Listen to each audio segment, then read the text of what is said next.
أعوذ بالله من الشيطان الرجيم.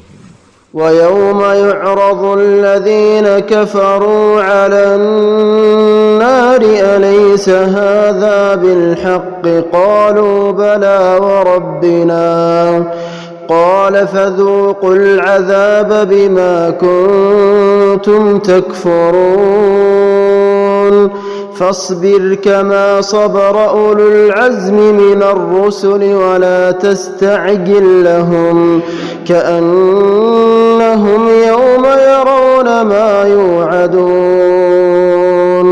لم يلبثوا